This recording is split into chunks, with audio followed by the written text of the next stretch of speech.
رسول اللہ انظر حالنا کیا مہکتے ہیں مہکنے والے کیا مہکتے ہیں مہکنے والے پہ چلتے ہیں بھٹکنے والے کیا مہکتے ہیں مہکنے والے کیا مہکتے ہیں مہکنے والے جگمگا اٹھی میری گور کی خاک جگمگا اٹھی میری گور کی خاک تیرے قربان چمچنے والے تیرے قربان چمچنے والے تیرے قربان چمچنے والے کیا مہکتے ہیں مہکنے والے نخل سے چھٹ کے یہ کیا حال ہوا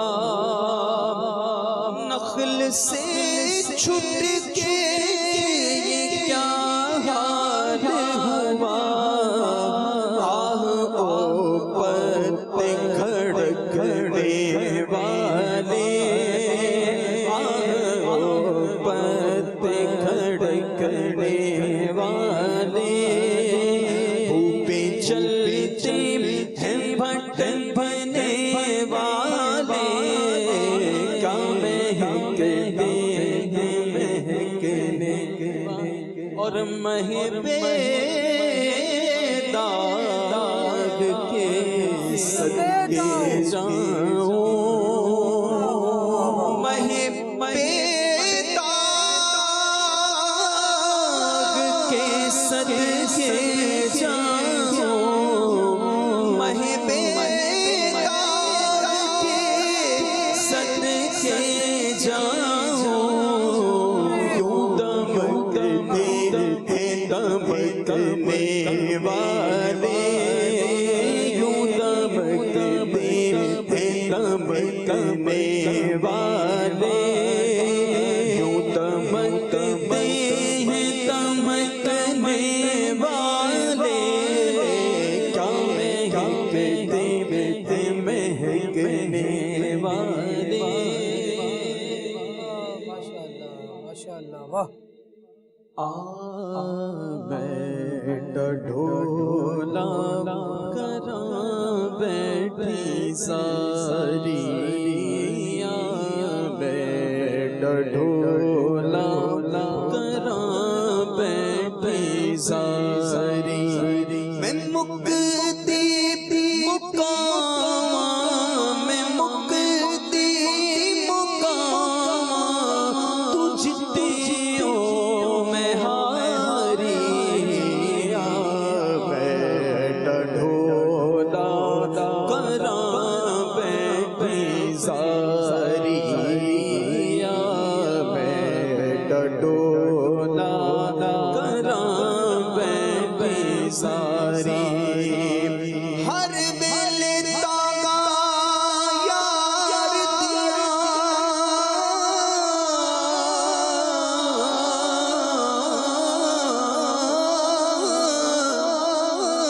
میں بیٹھی رو رو کاغ اٹھاواں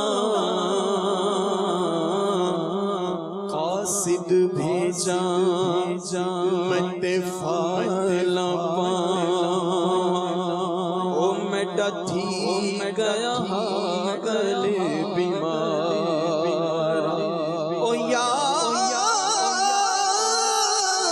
پہنچو ہن جیون کوڑے اتے درد ہزاراں یا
سبحان اللہ، ماشاء اللہ، اللہ کریم برکت دے۔ ابھی مدنی چینل کے ناظرین کے لیے ایک اینیمیٹڈ اسٹوری شامل کر رہے ہیں، دیکھیے فیضان بھائی کیا کرتے ہیں۔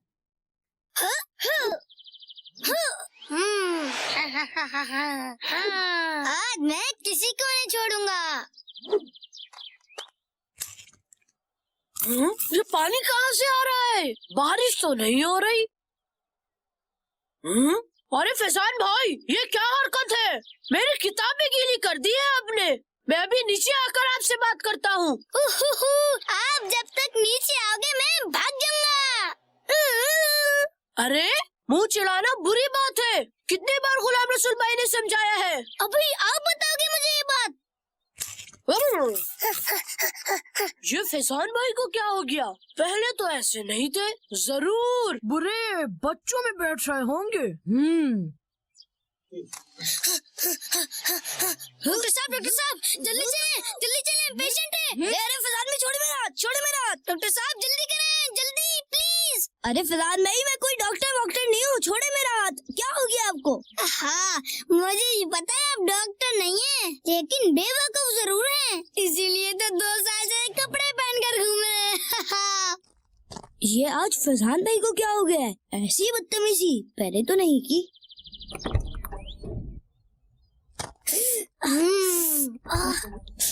یہ اسکوٹی مجھے پکڑا دیں اور آپ آرام سے دروازہ کھول لیں۔ جی بہت شکریہ۔ فیضان بھائی میری اسکوٹی کہاں جا رہے ہیں؟ جلدی چکر لگا کر آ جائیے گا۔ اب میں کبھی نہیں آؤں گا۔ جاؤ شاباش، اب یہ میری ہو گئی۔ ارے میری اسکوٹی ہے۔ یہ فیضان بھائی کو کیا ہو گیا؟ رائکا بچے، فیضان بھائی یہ کیا حرکت ہے؟ غلام رسول بھائی آپ کو چوٹ تو نہیں لگی؟ نہیں الحمدللہ۔ میرے ساتھ بھی فیضان بھائی نے بہت برا کیا ہے۔ یہ اسکوٹی میری ہی تھی، لیکن بغیر پوچھے لے کے چلے گئے۔ میرے ساتھ بھی بدتمیزی کی ہے، اور مجھ پر تو پانی والی گن سے فائر کیے تھے۔ میں تو ان کو نہیں چھوڑوں گا، اللہ کرے یہ جاتے ہوئے گر جائے۔ ارے ببلو بھائی کسی کو بھی بد دعا نہیں دینی چاہیے۔ حدیث پاک میں بھی مسلمان کو بد دعا دینے سے منع کیا گیا ہے، اور اس طرح کی چھوٹی چھوٹی باتوں پر بدلہ نہیں لینا چاہیے۔ پیارے آقا صلی اللہ علیہ وآلہ وسلم کی مبارک سنت ہے کہ آپ صلی اللہ علیہ وآلہ وسلم اپنے اوپر ظلم کرنے والوں کو اللہ پاک کی رضا کے لیے معاف فرما دیا کرتے تھے۔ بس اللہ پاک خیر فرمائے گا، صبر کریں، اللہ پاک صبر کرنے والوں کے ساتھ ہے۔ لیکن میری اسکوٹی؟ جی ان کی اسکوٹی کا تو کچھ کرنا پڑے گا۔ جی مل جائے گی، لیکن سوچنے کی بات یہ ہے کہ فیضان بھائی کو اچانک ہو کیا گیا ہے؟ ہو سکتا ہے کوئی برا دوست بنا لیا ہو۔ آپ لوگ بچے کا تو کچھ کرنا ہی پڑے گا۔ غلام رسول بھائی فیضان کو مل کر پکڑتے ہیں۔ چلے ٹھیک ہے، آپ اور نعمان بھائی اس طرف سے جائیں، حسین بھائی آپ اس طرف، اور میں رائکا کو گھر چھوڑ کر آتا ہوں۔ چلے رائکا۔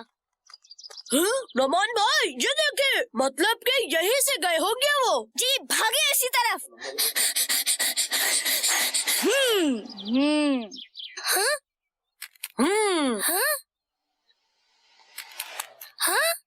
اب کہاں جاؤ گے بچوں؟ اب تو صحیح پکڑے گئے ہو۔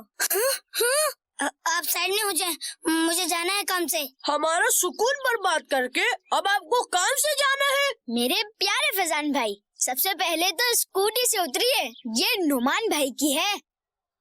ویسے فیضان بھائی آج آپ کو ہو کیا گیا ہے، اور اتنے دنوں سے آپ ملے بھی نہیں؟ میں نے نئے دوست بنا لیے ہیں، اب مجھے آپ کی ضرورت نہیں ہے۔ جی غلام رسول بھائی کہا تھا نا میں نے، کوئی دوست مل گیا ہوگا برا نہیں ہے، وہی اچھا ہے۔ شرارتیں کرنے میں جتنا مزہ آتا ہے نا وہ کسی کام میں بھی نہیں آتا۔ فیضان بھائی آپ نے یہ جو بھی کیا سب تنگ ہوئے ہیں، یہ بہت غلط بات تھی۔ بھائی مجھے نہ سمجھائیں، میں تو ایسے ہی کرتا ہوں۔ اللہ اکبر۔ فیضان بھائی یہ بہت بری بات ہے۔ ہمارے پیارے اور آخری نبی صلی اللہ علیہ وآلہ وسلم نے ارشاد فرمایا، جس نے مسلمان کو تکلیف دی اس نے مجھے تکلیف دی، جس نے مجھے تکلیف دی اس نے اللہ تعالیٰ کو تکلیف دی، یعنی جس نے اللہ پاک کو تکلیف دی تو اللہ پاک اسے عذاب دے گا۔ جی ابھی آپ نے جو بھی کیا ہمیں تکلیف پہنچائی،